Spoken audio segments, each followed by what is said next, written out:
Hey everyone, and welcome to my podcast Keep It Real with Kapila Mistry. Here I am today with yet another episode wherein I would speak on the dark cloud understanding depression. What is postpartum depression? You all must have probably heard of the baby blues.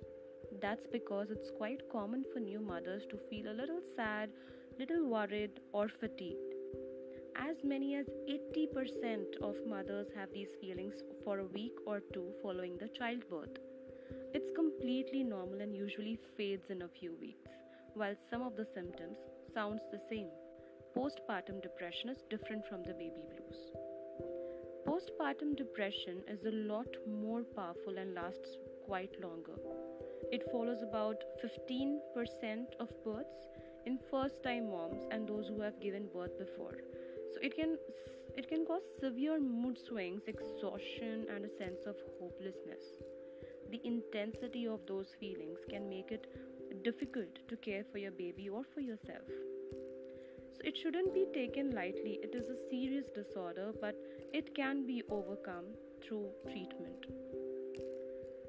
Speaking about the symptoms of postpartum depression, although it feels really normal to feel moody or fatigued after having a baby, but postpartum depression goes well beyond that. Its symptoms are severe and can interfere with your ability to function. You feel sad or cry a lot even when you don't know why. You are exhausted, but you can't sleep. You sleep too much or you don't sleep at all. You can't stop eating or you are not interested in food at all. You have various unexplained aches, pains, illnesses. You don't know why you're irritable, anxious, or angry. Your moods change suddenly and without giving a warning signal. You feel out of control. You have difficulty remembering things. You cannot concentrate or make simple decisions. You have no interest in things you used to enjoy. You feel disconnected from your baby and wonder why you are not filled with joy like you thought you would be. Everything feels overwhelming and hopeless. You feel worthless, guilty about your feelings. You feel like you can't open up to anyone because they'll think you are a bad mother or take your baby, so you withdraw. You want to escape from everyone and everything. You have intrusive thoughts about harming yourself or your baby, and then you feel guilty about those thoughts. Sometimes your friends and family may notice that you're withdrawing from them and from social activities, or that you just don't seem like yourself. So, symptoms are most likely to start within a few weeks of delivery. Sometimes postpartum depression doesn't surface until months later. So, symptoms may let up for a day or two and then return.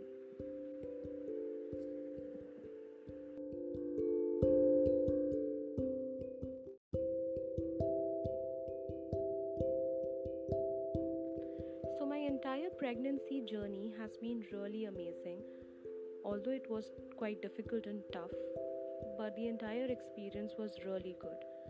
I had quite a lot of ups and downs. I had to take care of myself all by myself, and still I would stand strong and wait for the next day to come with a great smile on my face. But at times it is really difficult to manage it all alone. I would not say there was no one to take care of, but this is a phase wherein you need extra pamper, extra care, extra all emotions just come through, and you have to, at one point you just feel to let it go, and that is what the feeling is about depression. So today's episode, I just wanted to put my heart out and speak more about it, rather like a story time, or just rather read out something or refer to an article or just write down my points and speak it out. So I'm just randomly talking today with respect to this topic, depression. It is not that easy. It is not something to be avoided, not something that has to be neglected. You have to be really careful with everything. Take good care of yourself, speak out, be vocal. So all these terms have been quite a lot nowadays, being heard. And it should be, because I myself have felt so post delivering my baby girl. For the initial few days, it was really fine until unless I got to know, I got into breastfeeding, the techniques of breastfeeding. The simple things used to bother me. If I'm not able to breastfeed well, the baby is not latching well, that was a problem for me. So I used to think, I'm not a good mom. Am I not, good enough to take care of my baby? Am I not good enough that I'm not able to bond with her? All these questions come up. And top of it, if you don't have the required loved ones around you. So thankfully, because it was a lockdown, it was both advantage and disadvantage for me, because I was at my in-laws place with my husband all the time around me.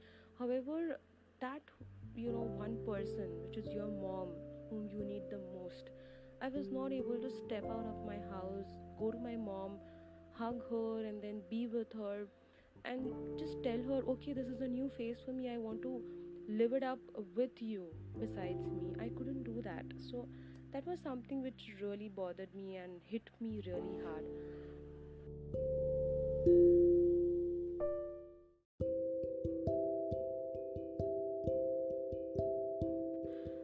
So the days passed by, and I started to realize that something somewhere was bothering me a lot.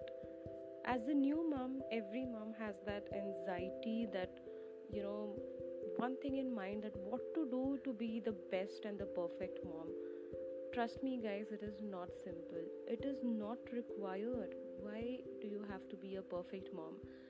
Later, I realized being imperfect in itself is perfections. Every human is imperfect, nobody is perfect on earth. But that, period, that situation, when you deal with a small kid who cannot speak, who cannot, say what is wrong, what is required, what he or she wants, but you have to be really bonding with the kids so well that you need to understand what it is, what are their requirements, and then you have to be really aware and there for them, be there for them whenever they want to. So at one point I used to think, where am I lacking? Because even after doing lot much, being behind the little baby for the entire day, 24 hours alertness for your little one to you know keep them safe, happy, calm, contented, satisfied, in terms of hunger. This is really important. So I myself used to think, and I was training myself. There was no one specific to teach me, because in-laws were a little busy with their work. Husband was also new, obviously a new parent. How would he know? The one whom I was expecting would teach me was my mom, and she was away due to the lockdown. I could not step out, she could not come over to my place. So whatever help my in-laws could give me, they did. But the little one was, so much occupied, or so much in a habit of her mother, because I used to just keep her with me every single time. So she was not ready to cope up with the new environment. Obviously she was quite small to be able to cope up with it. So that behavior of hers, that fussiness, so people say it is quite normal for kids between 0 to 3 months to be fussy at night, when they are hungry, when they have wet diapers. Who would understand that? I haven't been taught before about this. It was all a new experience. So I had to learn it myself with the coming days. As the days passed by, I started to read articles on every single time, every single thing. I used to open up Google and search. So my mind used to just hit, okay, this, okay, Google, okay, this is new, okay, Google. That was the only thing I used to do. I started contacting doctors on WhatsApp, on calls, on internet. I used to find consultations of pediatricians, of gynac, what not. So I used to find answers to my questions which wasn't required. It was all normal. So this was the stage, initial stage, I would say, wherein I thought, okay, Kapila, relax. You're actually going way too ahead of that overthinking kind of state and being anxious of what to do, how to do it, why not this, why not that, try this, try that, so many things. So all this created a havoc in my mind of not being stable at all. So that instability in my mind forced me to just be behind my baby. If she cries, I used to cry double, more than her, and not understand the actual reason behind that cry, but I cried. That really affected my health. So it is rightly said, food, if I see food, I didn't feel like eating it. I am hungry inside, but I don't want to eat it because I want to be with my baby. What if she cries? Who will look after her if I eat? So I also noticed that if I'm giving my baby to someone to hold for the time being when I'm having my food, I would have it so quickly that I don't even realize what I'm eating. I don't know the taste. I don't drink water. Am I being content? Am I being satisfied for myself, my hunger? No, I wasn't bothered at all about that. I just would see my baby. Okay, she's just lying there. She would now cry. She needs her mom. She needs her mom. Eat it fast, Kapila. Complete your plate and just finish it off. Wash the vessel, keep it aside, go to your baby and feed her. This was the only thing running in my head 24/7.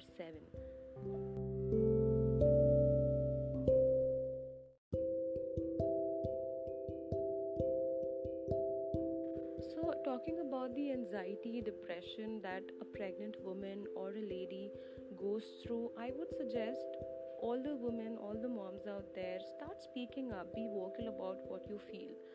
Thankfully, if you ask me about this, I was lucky enough to have my in laws around me. I used to seek their help whenever required, and they were always there, no matter it was early morning, it was day, it was evening, it was night. Whenever you call, I used to get the required help. And top of it, the cherry on the cake was I was with my husband 24/7. That man has helped me so much. I wouldn't have asked for more. So every moms out there, now if I talk about being equal, being supportive to your spouse, yes, this is the right time wherein you pamper your wife, your daughter-in-law, your daughter, that lady who has actually given birth to a child and needs all that love and affection from you so that she doesn't feel this.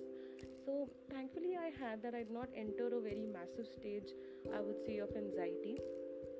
But yes, it did hit me because of the situations that we cannot step out, we cannot have that fresh air outside, we cannot have a vacation with the little one, not take her outside, nobody can come and visit you, you can just have a video chat conversation.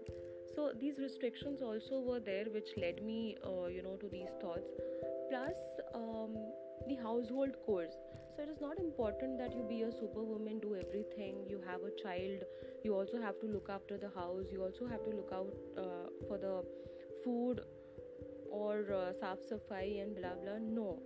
So what I have understood is you need to give yourself time. Even in the earlier episodes I have spoken about loving yourself, about taking good sleep, good care.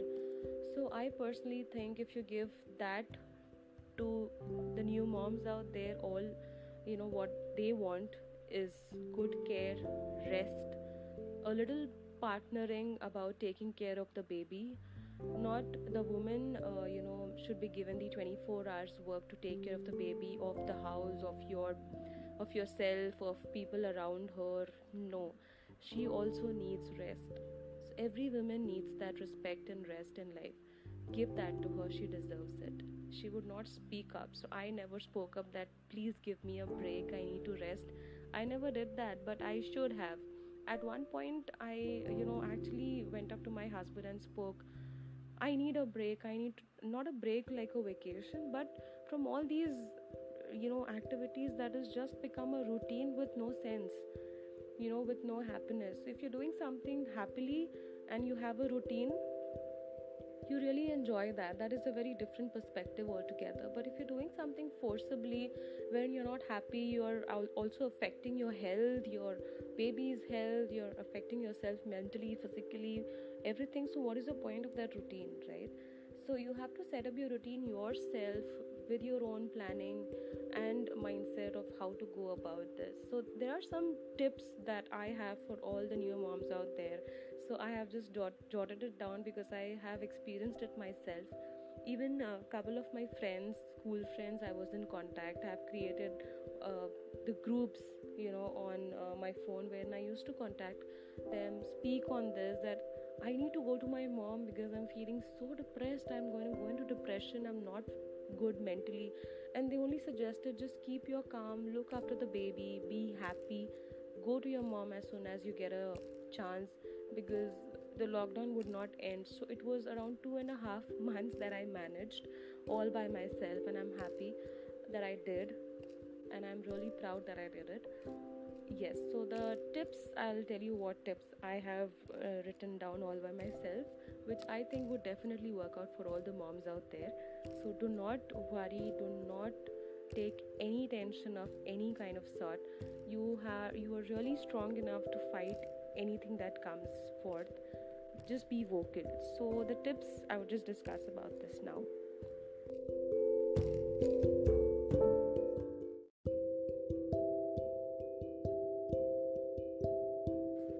So the first thing that I would say is be communicative. Speak to people, speak to your loved ones. You may be tempted to keep your feelings to yourself, especially if you're a naturally reserved, introvert kind of person, but it might be helpful to talk things over with somebody you trust. So you may find out that you're not alone and that others are also willing to listen to you. I had loads of people to hear what I wanted to discuss. So thankfully, I was lucky enough that I had a bunch of people who were always there. All thanks to all of them. Firstly, my husband. Secondly, my parents. Anytime, any hour of the day I call them, they are all set in front of the phone with a video chat conversation, and I used to just bombard my feelings to them. My in-laws were really supportive, as I mentioned. I had a couple of friends who were really very supportive. If they are listening to this podcast, they'll really understand whom I'm addressing. I have a super good boss who also has been through all my different kind of moods during pregnancy and post-pregnancy, and have discussed with him too. He gave me a lot of advices and made me calm. So thanks to him also. As I said, I have also had few of my school friends whom I contacted, and they also gave birth to cute little babies before 10 to 15 days prior to me. So we all have gelled up and created group, and we used to actually discuss each day, okay, what is your baby doing, when does he sleep, when does she sleep, how are you feeling, all of that. So lot many things that has come up into the communication part. Apart from this, I would say fight the isolation. Never isolate yourself, because बोलते हैं खाली दिमाग शैतान का घर. Don't let that happen. Fight isolation. I isolated myself. I regret that. I shouldn't have. I should have been vocal right from the start, so I would not have had those thoughts in mind. So remaining in seclusion with your feelings can feed more depression. So it's not necessary that you go a worldwide social life, but do try to maintain a closest relationship. Speak to somebody you're really close to. They'll definitely understand. It can help you feel connected. So if you are comfortable in a group setting, you can join a depression support group, or specifically for new moms, there are many groups. You can Google them.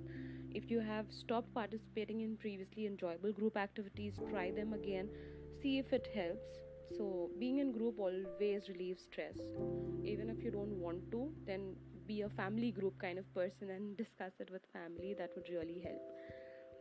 Cut back on the course, as I mentioned in some time back in this episode. If you're not up to course and the activities of home, let them go. Use an energy, use it thoroughly to take care of the basic needs for you and your baby. If at all possible, enlist the help of family and friends. So you can also divide the course. So if I'm taking care of the house in the morning, my mom-in-law used to take care of the course at evening. My husband used to take care of the night feedings of the baby. So we used to delegate the work. That made a little made the things little easier for all of us. So next thing I would say, rest and relax. So both your body and your spirit need a good night's sleep. If your baby doesn't sleep for long periods, get someone to take a shift so you can sleep. So I used to do that with my husband. We both used to sleep at times with Naira, but whenever Naira used to be awake at night, midnights for feedings, my husband used to help feed her, and we used to do it partly. So yeah, and that used to actually give little break for me to take rest. That was really nice of him. So if you have trouble lifting off, try a hot bath. I used to enjoy this really works. Try it. A good book also would be okay. I'm not a good book reader kind of person, but I like reading articles over the internet. That is something I'm fond of, so I used to do that. Or whatever helps you feel relaxed. Even listening to songs help. So at night I used to listen to songs, watch dance videos on YouTube. I'm a dance lover, so I used to do that. That really helps soothe my mind. People also say meditation, yoga really helps you. So I would say, for me, dance, listening to songs, meditation would give me more thoughts. So that doesn't suit me. But if it suits you, go ahead and do that. It really helps. So the entire journey, as I said, has been really amazing, guys. At lastly, I would just like to conclude by saying, please take good care of yourself. Do not ignore, avoid any health or mental health, condition, mental or physical, whatever it is, and keep it to yourself that it will go off with time. No, even if it is a slight thing. You must have heard the entire podcast and thought, no, she just said very random things, which is really normal. It would have been normal to hear like this for y'all, but for me, it was a an experience, entire experience altogether. So I have been through tough times, both good times and bad times. Everybody would go with good and bad times in life, but all you have to do is just stand strong, face it, rather taking any wrong decisions. Speak up, speak to your parents. They are always there for you. I'm so happy and glad that I have good parents, and then they are always there for me. So I'm really lucky to have them in my life, because nothing I have experienced that I go to them with a problem and they don't solve it. So they have solution to every problem of mine, and that is a good thing, right? Why to go outside if you have all the mentors and good people in your own life, in your own family? So I've been lucky in that phase to come out of this. Now I'm really happy. I'm at my mom's place since a month now. So even my baby is here, obviously, and I'm enjoying. I'm missing my in-laws now, and my husband, because he's not here with me. But soon we'll be together. This lockdown would end a little soon. I hope everything comes back to normal. And yes, that's it. So if you all have any questions regarding anything, we are ending the first season very soon of my podcast now. I think 1 or 2 more episodes to go for the season. If you all have any questions, please go ahead and comment on any of the social media channels of mine. You all have the links with you. So you can hear my podcast on Anchor, on Spotify. You can even hear it on Google, Apple Podcast, anywhere. I have put it on YouTube and Instagram for a reason, that if you all don't have those applications like Anchor and Spotify, even you all can access to my podcast pretty easily on YouTube. YouTube is something that anybody and everybody uses. So please comment down if you like. Please like the podcast. Share it with your friends and family, or the ones you think would need to hear this. And stay happy, stay safe, stay healthy, keep loving everybody, love yourself also, and take good care of yourself. Yeah, that's it, what I would like to say. I'll see you soon in the next episode. Till then, keep it real, be happy, and love you all.